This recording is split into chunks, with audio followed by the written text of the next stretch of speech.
Let's meet someone who's transforming property technology through innovation, sustainability and leadership. I'm Kate Save. The Inspired CEO starts now.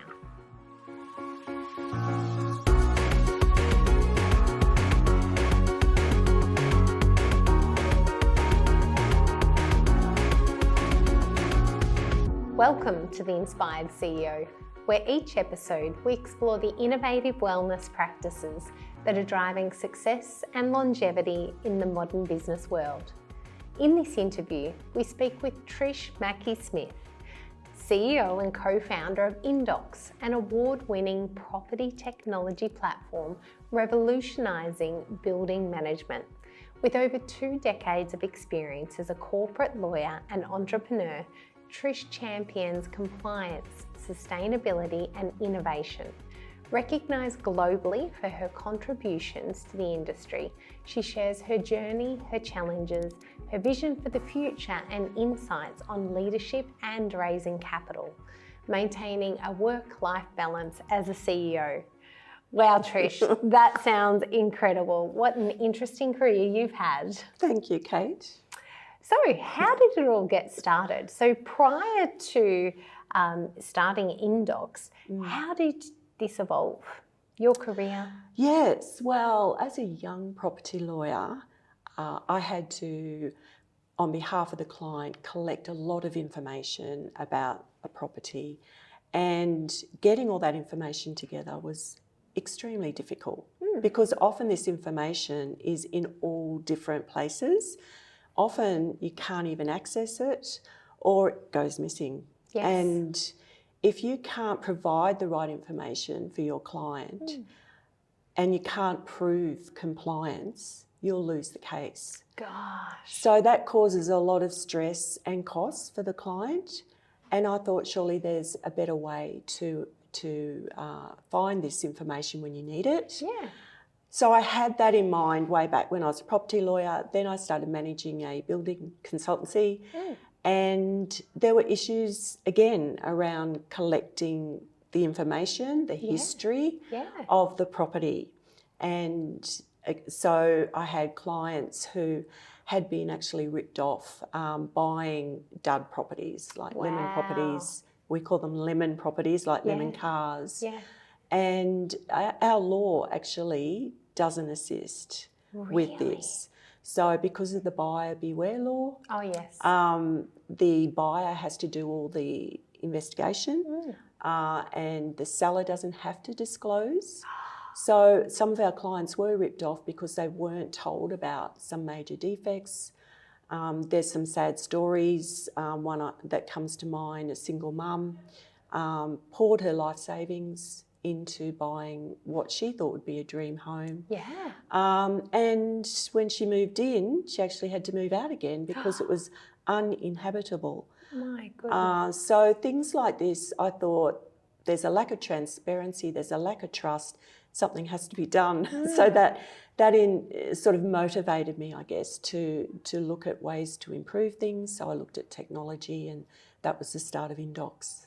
Now, I guess everyone lives in a home somewhere, or the majority of us that are fortunate enough to have a home. So this just doesn't affect one end of the spectrum. This is end to end. And when I learnt about Inndox, my mind went to all these places where imagine you can access everything that has ever happened to that property, know where it is, remember what year it was that it happened. I mean, I forget half the time, what year did we move into this house and what year did we add this deck and what year was the swim spa and where's the manual? How do you turn down the temperature? And the fact that this technology encompasses all of that. And I think when I saw that it can be handed down through the lifetime of the property, that was absolutely game changing. It's not just the person who gets handed the keys of the property, it's every other person forward, Yeah, that's right.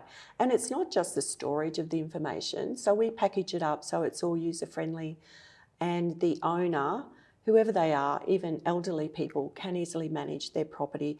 So it has alerts for maintenance, for safety, for warranties. So you never have to miss out on making that warranty claim. Would that mean something like, say you buy a house with a plumbed-in fridge, could you Yes. even have that added Absolutely. to it? Oh, what about your filter everything. change for your water?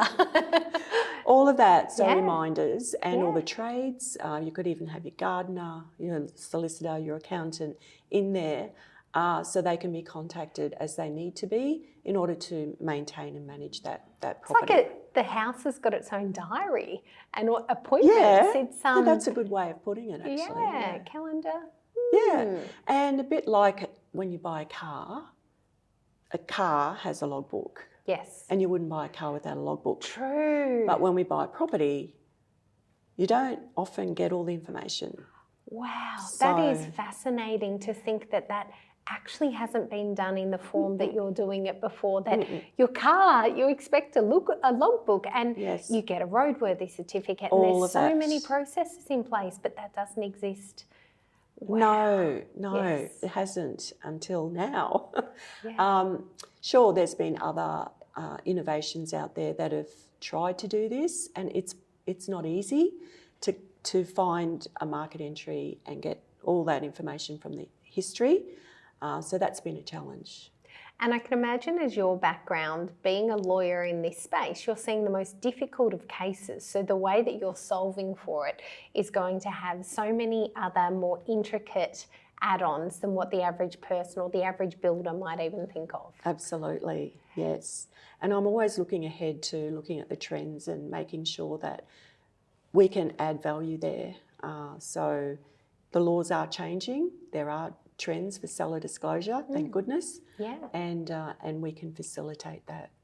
So starting this company as a piece of software, how have you built this? How are you scaling it? Have you had to raise capital? What does the scaling of business look like?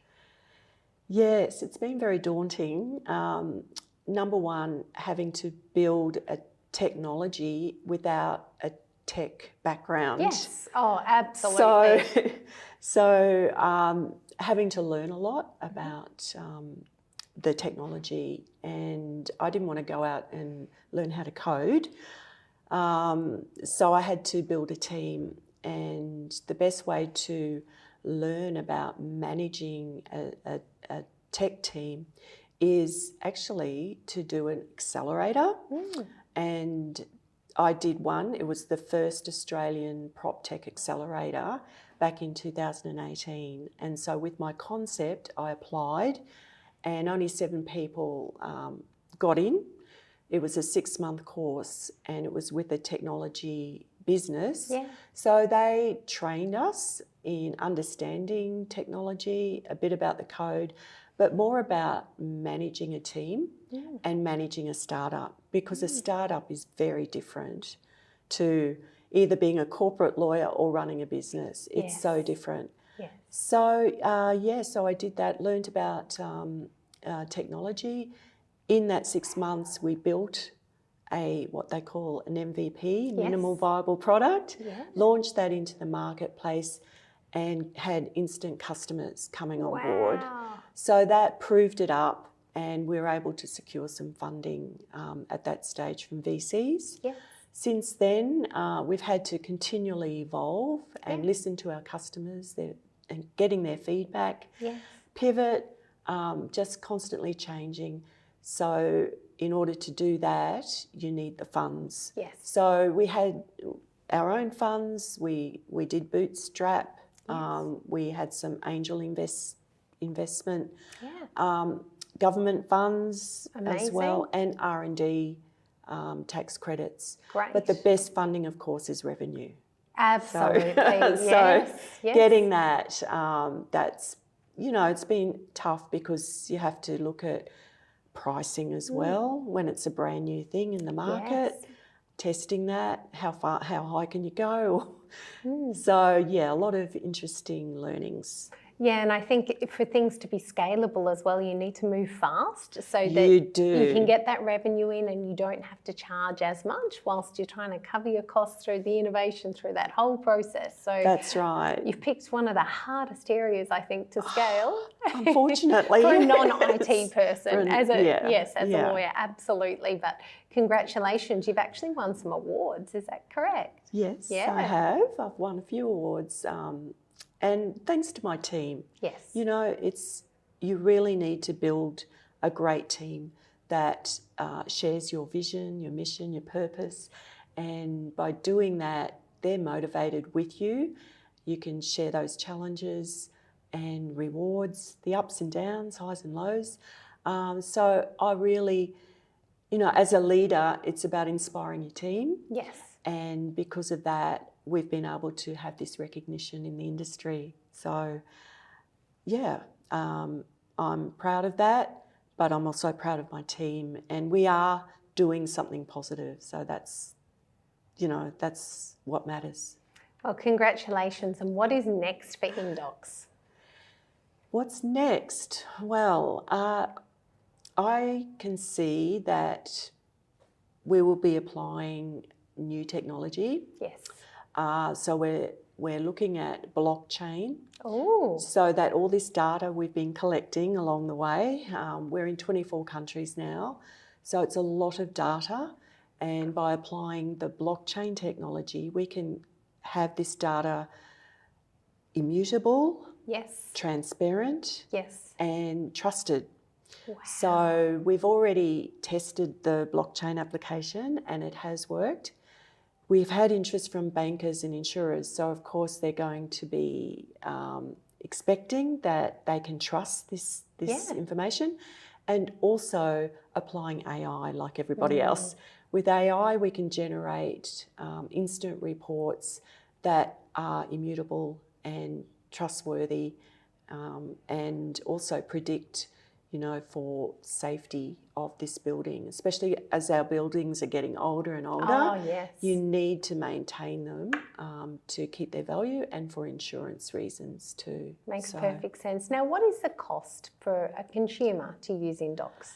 For a consumer that is wanting to use it for maybe their house, but they could use it for up to 10 logbooks. So it could be for a caravan or for a boat, even jets. So or for farming equipment.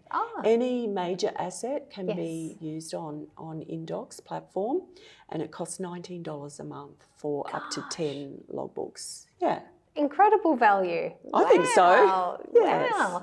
And lastly, how do you balance your very busy lifestyles, really scaling this new business, 24 countries, and running a team in IT, which I'm sure has many of its challenges as well? What's the first challenge, the biggest challenge that comes to mind with scaling this company?